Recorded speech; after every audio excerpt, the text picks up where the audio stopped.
Welcome back to my channel. आज हम लोग इस वीडियो में बात करेंगे लिब्रा असेंडेंट मतलब जिन लोगों का तुला लग्न होता है उनके बारे में। पहले हम ये समझ लेते हैं कि असेंडेंट, मून साइन और सन साइन का डिफरेंस क्या होता है, क्योंकि काफ़ी लोगों ने व्हाट्सएप पे मुझे मैसेज करके पूछा है कि ये असेंडेंट क्या होता है और ये अलग कैसे है सन साइन से और मून साइन से। तो वो कंफ्यूजन भी इस वीडियो में मैं दूर कर दूंगी। सन साइन होता है जिस साइन में, जिस जोडियाक साइन में आपका सन आके बैठता है, हम उसको सन साइन कहते हैं। वो इसलिए इम्पोर्टेंट है क्योंकि वो साइन हमको ये बताता है कि इस जीवन में हमारा लाइफ पाथ क्या है, क्या करने से हमें सुकून मिलेगा, हमारा सोल क्या चाहता है, हमारा पर्पस क्या है इस जिंदगी में, क्या ऐसा काम है जिसको करके हमारा ईगो सेटिस्फाई होता है, और हमारा जो करियर का पाथ है वो कौन सा हो सकता है। ये सारी जो चीज़ें हैं वो हमें सन साइन बताता है। अब मून साइन क्या होता है? हमारे हॉरोस्कोप में जिस जोडियाक साइन में हमारा मून आकर बैठता है उसको हम मून साइन कहते हैं। इंडिया में मून साइन हमेशा से इम्पॉर्टेंट रहा है क्योंकि हम मेंटल हेल्थ को हमेशा से बहुत इम्पॉर्टेंट और सबसे ऊपर मानते हैं। आज भी जितने भी हॉरोस्कोप एनालिसिस रोज के लोग आपको बताते हैं वो मून साइन देख के ही बताते हैं। मून साइन इसलिए इम्पॉर्टेंट है क्योंकि मून हमको हमारा मन, हमारा माइंड, हमारी मेंटल स्ट्रेंथ और हमारे सोचने समझने की शक्ति, हम मानसिक तौर पे कितने मजबूत हैं, ये सब चीज़ें बताता है। और इंडिया में मेंटल हेल्थ हमेशा से इम्पॉर्टेंट रही है, लेकिन कुछ सालों से, कुछ दशकों से हम ये चीज़ और ये ज्ञान भूल गए हैं। और वेस्टर्न सोसाइटी आके हमको बताती है कि जी डिप्रेशन, एंजाइटी नाम की भी कोई चीज़ है, आपको उसके टॉपिक के ऊपर बात करनी चाहिए। तो आजकल के सेलिब्रिटीज उस पर बात कर रही हैं, लेकिन ये ज्ञान इंडिया में हमेशा से है। और इंडिया में मेंटल इम्पोर्टेंस, मेंटल स्ट्रेंथ और मेंटल डिसऑर्डर्स को हमेशा से एक्नॉलेज किया गया है और उसके ऊपर बात की गई है। वो बात अलग है, हम इस ज्ञान को अब भूल चुके हैं। ये होता है मून साइन। अब असेंडेंट क्या होता है और वो क्यों इम्पोर्टेंट है? असेंडेंट होता है हमारी लाइफ का एक बेसिक फाउंडेशन। हम कैसे दिखेंगे, हम क्या पर्सनालिटी हमारी कैसी होगी, हमारा फैमिली बैकग्राउंड कैसा होगा, हमारे घर का एटमॉस्फेयर कैसा होगा, कौन सी सिचुएशन से हम पैसा कमा सकते हैं, हमारे दुश्मनों का स्टेटस क्या होगा, हमारा सोशल स्टेटस क्या होगा, सोशल नेटवर्क कैसा होगा, हमारे फाइनेंशियल गेन्स कितने रहेंगे, लाइफ पार्टनर कैसा होगा। ये ओवरऑल जो एक बेसिक फाउंडेशन है वो हमें असेंडेंट को देख के, असेंडेंट को स्टडी करके पता चल जाती है। इसका मतलब असेंडेंट और लग्न, मतलब असेंडेंट या जो हम लग्न कहते हैं, बहुत ज़्यादा इम्पॉर्टेंट है। तो इस वीडियो में हम बात करेंगे लिब्रा असेंडेंट वाले लोगों की, तुला लग्न वाले लोगों की। तो चलिए स्टार्ट करते हैं। और अगर आपको नहीं पता आपका असेंडेंट कौन सा है या आपके बाकी प्लैनेट्स कौन से साइन में हैं, तो आप मुझे व्हाट्सएप पे मैसेज करके पूछ सकते हैं। नंबर इस वीडियो में भी है और नीचे डिस्क्रिप्शन में भी दिया हुआ है। अब सबसे पहले बात करते हैं इनके फर्स्ट हाउस की। इनके फर्स्ट हाउस का जोडियाक साइन है लिब्रा, जिसका रूलर या लॉर्ड है वीनस। ये लोग दिखने में बहुत सुंदर होते हैं, काफी पोलाइट और रिच पर्सनालिटी वाले लोग लगते हैं। इनके चेहरे पे काफी इनोसेंस होती है, स्पेशली जो इनकी आईज होती हैं काफी इनोसेंट आईज होती हैं। इन लोगों को जिंदगी में सब कुछ बैलेंस करना बहुत पसंद है।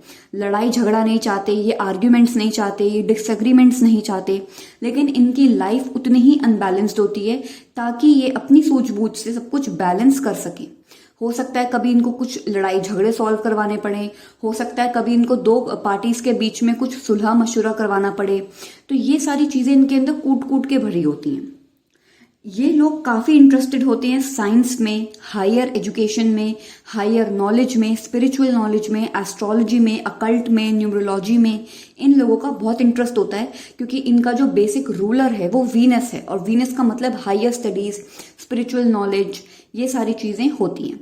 इनको लग्जूरियस लाइफस्टाइल भी बहुत पसंद है, और बाकी प्लैनेट्स की प्लेसमेंट के हिसाब से ये हम देख सकते हैं कि इनको लग्जरी मिलेगी लाइफ में या नहीं। सेकंड हाउस, इनका सेकंड हाउस का जो साइन है जोडियाक साइन, वो है स्कॉर्पियो, जिसका रूलर है मार्स। इन लोगों के घर का जो बैकग्राउंड हो सकता है वो हो सकता है सर्जन्स का हो, या पुलिस का हो, आर्मी का हो, एथलीट्स का हो, कॉम्पिटिटर्स का हो, क्योंकि ये रूलर कर रहा है मार्स। ये लोग अपनी फैमिली के लिए काफ़ी प्रोटेक्टिव और काफ़ी डिफेंसिव होते हैं। ये अपने घर वालों के खिलाफ एक शब्द भी नहीं सुन सकते, वरना ये लड़ाई झगड़े पर आ जाएंगे सब कुछ भूल के।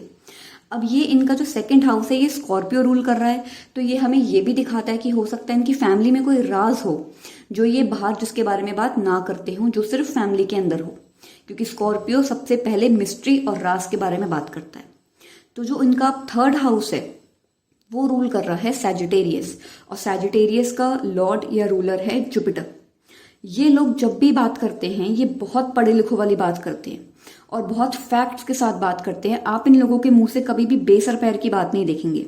ये लोग काफ़ी इंटेलेक्चुअल, काफ़ी डिप्लोमेटिक होते हैं, इसीलिए ये लोग बिजनेस में बहुत अच्छा कर सकते हैं। ये डायरेक्टली सामने वाले को समझ के ऐसी बात बोलेंगे जो सामने वाला तुरंत इनकी बात में हाँ मिलाएगा। इसलिए ये डील्स क्रैक करने में, अग्रीमेंट्स क्रैक करने में बहुत ही ज़्यादा मेन रोल निभाते हैं, क्योंकि इनकी डिप्लोमेसी इतनी स्ट्रांग होती है, ये किसी भी दो पार्टीज के बीच में मध्यस्थता करवा सकते हैं। तो ये इनके थर्ड हाउस से हमें पता चल रहा है। अब बात करते हैं इनके फोर्थ हाउस की। इनके फोर्थ हाउस का ज़ोडिएक साइन है कैप्रिकॉर्न, जिसका रूलर है सैटर्न। अब यहाँ सैटर्न के आने की वजह से जो इनके घर का एटमॉस्फेयर है, जो इनकी माँ है, वो काफ़ी डिसिप्लिन, काफ़ी स्ट्रिक्ट हो सकता है इस पोजीशन से हो। अब सैटर्न की पोजीशन को देख के हम देख सकते हैं इंडिविजुअल चार्ट्स में कि अगर सैटर्न स्ट्रांग है तो इनको वो एनवायरनमेंट पसंद आएगा, ये भी हार्ड वर्क करना चाहेंगे, ये भी टाइम टेबल से चलना चाहेंगे, डिसिप्लिन में रहना चाहेंगे। लेकिन अगर यहाँ सैटर्न वीक पोजीशन में है तो इनको अपने घर के एटमॉस्फेयर से घुटन होना महसूस हो जाएगी और ये अपना घर छोड़ के भागना चाहेंगे, अपने घर से दूर होना चाहेंगे, अपनी माँ से दूर होना चाहेंगे, क्योंकि ये पोजीशन से सैटर्न जो है वो घर का माहौल बहुत ही स्ट्रिक्ट और बहुत ही टाइम टेबल से बंधा हुआ बना देता है। इन लोगों का एक सुबह से रूटीन सेट होगा कि जी अब आपको ये करना है, उसके बाद ये करना है, उसके बाद ये करना है। अब वही बात है, सैटर्न अच्छा होगा तो इस प्लेसमेंट में खुशी खुशी रहेंगे, नहीं तो इनको घुटन महसूस होगी। अब बात करते हैं इनके फिफ्थ हाउस की। इनका फिफ्थ हाउस का रूलर अगेन इनका वो हाउस एक्वेरियस ज़ोडिएक साइन में है, जिसका रूलर और लॉर्ड है सैटर्न। ये वही स्ट्रिक्टनेस, वही डिसिप्लिन, वही टाइम टेबल अपने बच्चों की लाइफ में भी देखना चाहते हैं।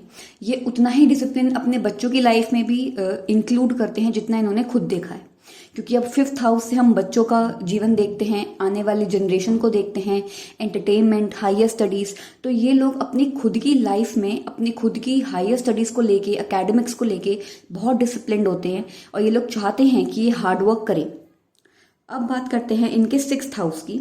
इसका ज़ोडिएक साइन है पाइसिस, जिसका रूलर या लॉर्ड है जुपिटर। अब वही बात, इन लोगों के जो दुश्मन होते हैं वो ना के बराबर होते हैं और इन लोगों के दुश्मन बनते ही नहीं हैं, क्योंकि एक तो ये बहुत ज़्यादा फ्लेक्सिबल होते हैं, ये सामने वाले की हाँ में हाँ मिला के एंड में अपना ही काम निकलवाते हैं। थोड़े से सेल्फिश भी हम इन लोगों को देख सकते हैं। हो सकता है ये सोचें कि मैं सामने वाले बंदे से दोस्ती कर लेता हूँ, हो सकता है वो उनका दुश्मन भी हो, लेकिन जब उससे फायदा हो रहा होगा तो ये उस दुश्मनी को साइड रख के अपना फायदा निकाल लेंगे और उसको टाटा बाय बाय करके चले जाएंगे। इसीलिए इनके दुश्मन ना के बराबर होते हैं और होते ही नहीं हैं, क्योंकि अगर हो भी तो ये उसको अपना दोस्त बना के अपना फायदा निकलवा सकते हैं। इतने डिप्लोमेटिक और इतने मेंटली स्ट्रांग ये लोग होते हैं। और यहाँ पे जुपिटर जो है वो इनको राजनीति का भी ज्ञान देता है, तो ये कुछ ना कुछ प्लानिंग प्लॉटिंग करके भी अपने दुश्मनों को हरा देते हैं।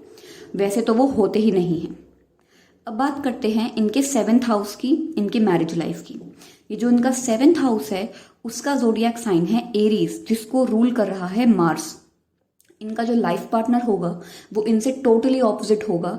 ये जितने फ्लेक्सिबल और जितने ये डिप्लोमेटिक हैं वो इंसान उतना ही स्ट्रॉन्ग माइंडेड, उतना ही टेम्परामेंटल होगा, उतना ही अग्रेसिव होगा, क्योंकि यहाँ पे रूलर मार्स है।